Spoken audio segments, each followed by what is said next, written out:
mga ka-asenso, welcome sa Toyota Makati. Samahan ninyo kami ngayong araw upang kilalanin ang pinakabagong kapartner ninyo sa inyong negosyo.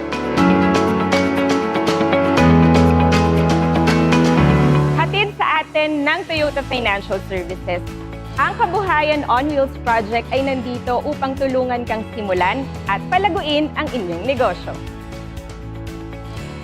Sa Kabuhayan on Wheels Project, maaari kang makapili ng Toyota Light Ace model na swak sa iyong business. Maaari ka ring makapili ng payment terms na pasok sa iyong budget. Tara mga ka-asenso, alamin natin ang Toyota Light Ace model na pasok sa iyong negosyo.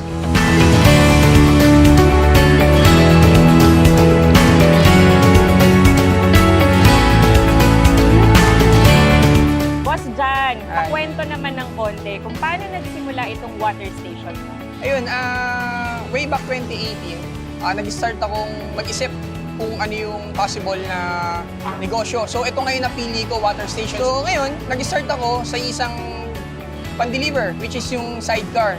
Siyempre, low-cost budget pa, so doon tayo nag-uumpisa. And eventually, habang dumadami yung customers natin, dumadami yung mga galons, hindi na kinakaya ng sidecar natin. Boss John, sobrang laki na nitong negosyo mo, no? Pero syempre, nung nagsisimula ka, maraming, ano-ano ba yung mga challenges na na-encounter nyo along the way? Unang-una yung mobilization. And ngayon kasi nakakatanggap na kami ng mga orders from other cities, no? So, kailangan maramihan. Yes, maramihan. Bulk order na kung tawagin. Nakapanood kasi ako ng isang TV commercial, no? Which is yung Toyota Light Ace. Toyota Light. Ito na yun! As you can see, 100 gallons ang kaya nito. 100, so ang dami na. Ang dami nyo nang naiikot. So, ito ang Toyota Light Ace na Oh, ginagamit tsaka ang natin sa dali pang-araw-araw. Ang daling kargahan. Exactly. So, ito, pagka puno na, pag puno na, ready to go. Oo nga. Boss John, what's next? Ano yung mga future plans mo para dito sa water station mo? Ayun. Actually, aside from water delivery na kinakarga namin sa Toyota Light Ace, nagagamit na rin namin si Toyota Light Ace dun sa bago namin business venture, which is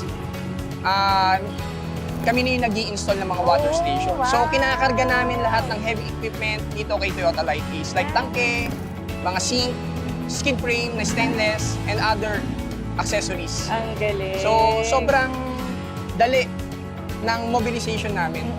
Transportation from dito sa office to another At saka, customers. from water gallons to equipments, Yes, nagagamit exactly. niyo siyang pangkarga. So, multi-purpose po Ang talaga. galing.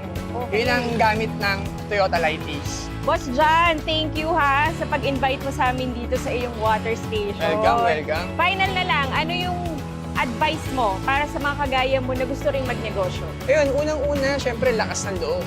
And then, sipag at tiyaga, no? At saka, meron tayong mga katuwang sa pagnenegosyo, no? Mga bagong produkto. Tulad nitong Light Ace ko. Nakakuha ko to through TFS, Toyota Financial. Services. Yung Kabuhayan on Wheels Project. Kabuhayan on Wheels Project. So ito, ang bayad ko, weekly, Galing. sobrang gaan. Sobrang gaan. Oo, na pwede ko pang magamit yung ibang pera sa ibang pagdagdag sa pangangailangan mo. Ayos. Boss, thank you ulit ha. And good luck sa'yo, all Thank the you, best thank you. sa'yo at sa iyong negosyo. Salamat.